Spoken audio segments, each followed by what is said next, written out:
Bowyer and Newman had some action out on the racetrack, and then it spilled over into the final cool-down lap, ending up with Bowyer hitting the fence. And, there's not a lot of great footage of exactly everything that went down to know, exactly who turned who and why Bowyer really ended up in the wall. I don't know if Newman was intentionally trying to do that or what, but eventually you got the footage of Bowyer running over to Newman's car and punching the hell out of him while he's sitting there on pit road. And great for TV, great drama, great for ratings, great for everybody. Maybe not Newman, but yeah, great for everybody else. Newman didn't seem too bothered by it. No. I called Bowyer yesterday and said, "Hey man, I got to ask you about Helton. They're great friends. I wanted to see if he had anything that I needed to know or ask." And he starts immediately as soon as he picks up the phone. He knows who it is. He goes, "Oh man, I'm sorry." He's like, "I shouldn't have done that." I'm like, "I'm not even calling about that. I'm calling about Helton. Newman's fine, so don't even worry about it." And that's really the way I feel about it. He went into apology mode.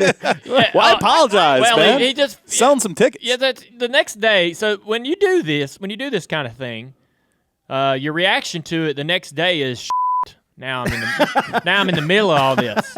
This is going to be footage that I'll see as a driver for not only maybe for the rest of my life, but certainly for the next several years as they try to sell tickets and attract viewers for this All-Star race. Hell, they'll probably use this for other races that aren't for the Roval.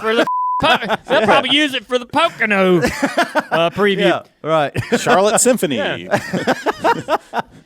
Watch Sonoma. Come buy a ticket to Sonoma. Pow, pow, pow. So, and so you regret it, and you're like, I wonder if my dad or my mom or who have I embarrassed by this activity? Your kid, maybe. Right. So, I think that's Bowyer's reaction, which a lot of people would have that same one if you are in the middle of that mess. For us that aren't in it, it was great. I guess my question is where do you draw the line? NASCAR obviously is going to say, "Hey man, we talked to them, they're good. We feel good about where the drivers are. We don't want them going out on the track and using their race cars as weapons and doing crazy shit like that. So that's all nice, but where do you draw the line? Like, how many times does Clint have to punch Newman in the face, or for it to be too on much pit road for them to go, all right, enough. Well, apparently we know that it's he can do 10 times and it not be bad enough. Yeah. I just wonder. I guess I'll talk to we'll learn from Mike about where is the line between too much fighting, too much chaos going on. Obviously, they don't want big pileups of crews and all that stuff spilling out into the pits. But even when it's one-on-one, driver versus driver, when do they step in? Pretty interesting, and that's going to definitely bring the viewers and the fans in for next week's 600 or this week's 600. Well, hold on. There is one big debate going on about that. Okay. Do you know what it is? No.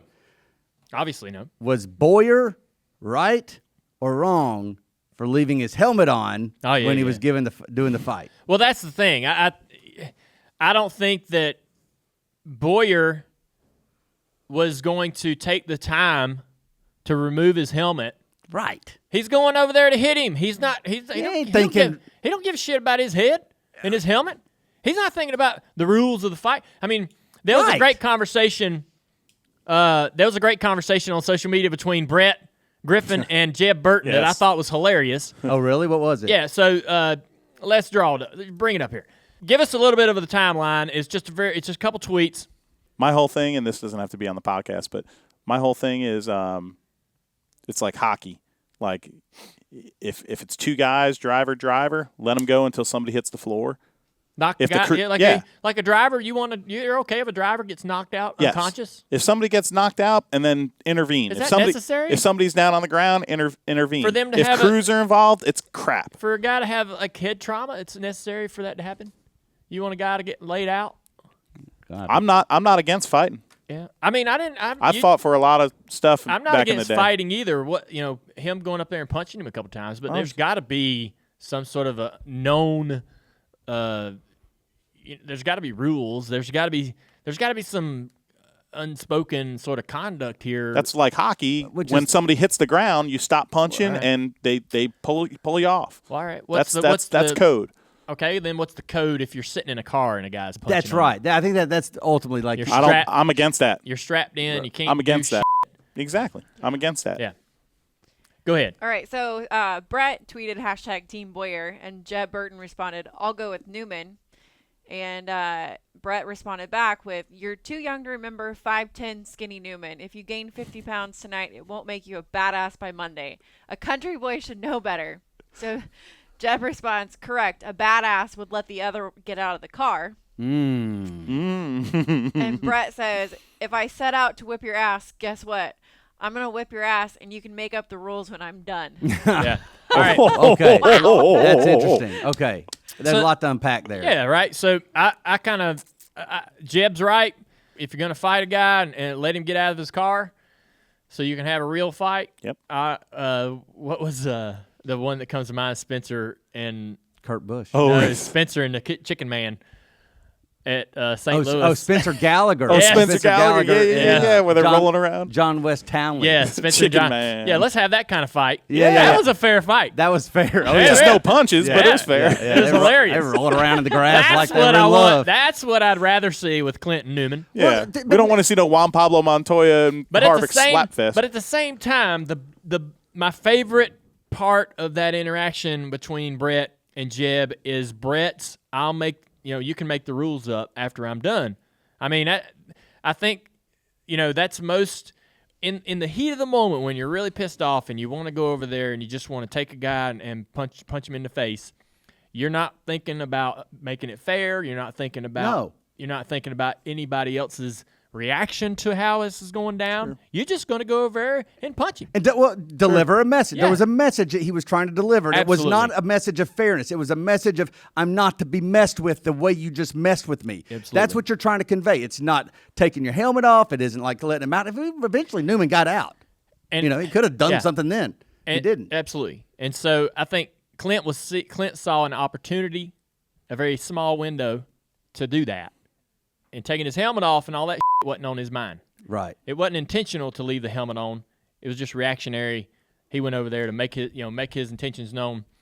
Even if it was intentional, I don't know that I have a problem with it because Newman is like farmer strong. Yeah. Listen. Let's be real. He's hay bales and cutting cows strong. That ain't Gold's Gym. So you don't believe in Brett's? Listen. Brett's description of him is that he's underneath all that's a very skinny, weak. I don't buy it. I don't buy it at all. Yeah, and I don't either. And I don't want to be the one to find out by being fair by taking off my helmet. Can we get Newman on DBC now? Can we get Newman on DBC after that statement? Listen, I think Jeb and Brett are. But listen, Brett's take on this is completely predictable. All right, I mean, he was also on the receiving end of whatever they felt like Newman was doing. So I'm just saying, I loved all of it. I had no problems with any of it. I really commend Newman for not beating him like an egg when he got out of the car. I thought when Newman, I saw Bowyer just haymaker, and I'm like, oh, son, when Newman gets out of that car, it is going to be on. And they talked. I was like, I couldn't believe the restraint that Newman showed. Yeah. And by the way, Bowyer still had his helmet on during that conversation. Bowyer thought he was a lap down, which when Newman's reaction there was like, I wasn't a lap down, you dumb. How about they have an autograph session together this week? I'm going. Oh, that's great. I'm going to get my autograph. It's passion, man. But Dale, I think you're right. Listen, I think that ultimately you're not thinking that stuff. I think that we as fans can it's so use easy hindsight. for us to go, why didn't he take his helmet off? Why didn't he let him get out? And why didn't he? I mean, what the hell's going on here? Is this an organized fight or what? This is a pit road dispute where, I mean, I've seen guys coming down pit road and getting jack handles swung at the race car. I mean, that's just short track racing. Yeah. You better have your damn head on a swivel because somebody might come in there and punch you. Right. I mean, I've been on pit road and Tony Sr. come at my window.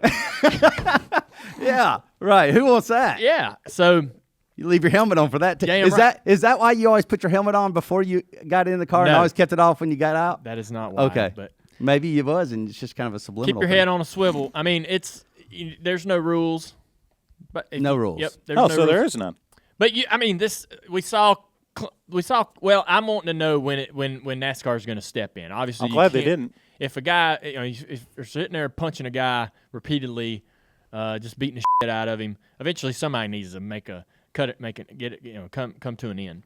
And there should be some kind of repercussions for it going too far, getting grotesque, right?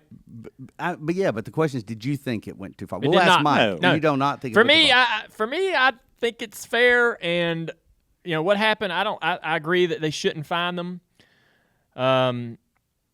NASCAR's made this sort of statement that they're reverting back to their old ways and making some stop going after this new imaginary fan and sticking to their core fan base and what got them here. And I think that's what got them here. What you saw happen on the racetrack, what you saw happen on pit road, and their reaction to it is circa 1975, 1985, 1995. I mean, that's really how things were done and how things were handled in the boom of the sport. I'm good with it. And you know what? It made the All-Star race mean something again, right? I mean, you haven't seen emotion and carrying on like that after an All-Star race in a long time.